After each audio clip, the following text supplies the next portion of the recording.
Des passagers et des touristes qui pourront se déplacer en tuk-tuk lors de leur prochaine visite chez nous.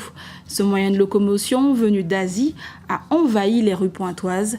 La version guadeloupéenne est 100% électrique et elle ambitionne de participer au développement économique et touristique de la ville. Rémi de France.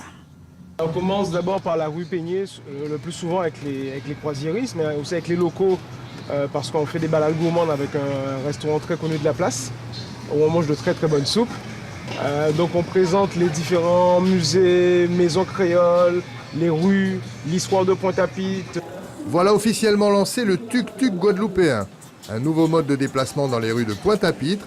Si les tuk-tuks font partie du paysage urbain en Asie, ce sera pour cette nouvelle saison touristique une innovation en Guadeloupe. Ce sont de vrais tuk-tuk thaïlandais, sauf qu'ils sont brevetés par une société hollandaise qui nous permet d'avoir une homologation européenne. Et donc de ce fait de circuler sur toutes les routes du département et de France en général. Donc en fait, nous ce qu'on a voulu faire, c'est pouvoir adapter ce produit-là qui est déjà présent dans d'autres îles, pas de la Caraïbe, mais ailleurs dans le monde. En Europe, beaucoup, à Amsterdam, à Lisbonne, un peu partout. Et nous, on a un vrai potentiel ici à Pointe-à-Pitre. Un véhicule 100% électrique, silencieux, idéal pour circuler dans le centre-ville, qui devrait séduire les touristes croisiéristes, mais également la population guadeloupéenne. C'est une sensation agréable que j'espère que les touristes vont essayer éprouver, à découvrir la ville à partir de ce moyen de transport écologique en plein développement durable. Mais c'est une réponse intéressante de ces jeunes entrepreneurs guadeloupéens.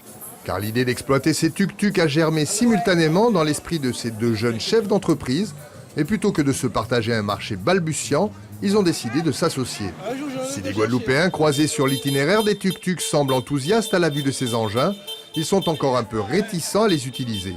Mais une fois adopté, ce nouveau mode de transport a, n'en doutons pas, de beaux jours devant lui.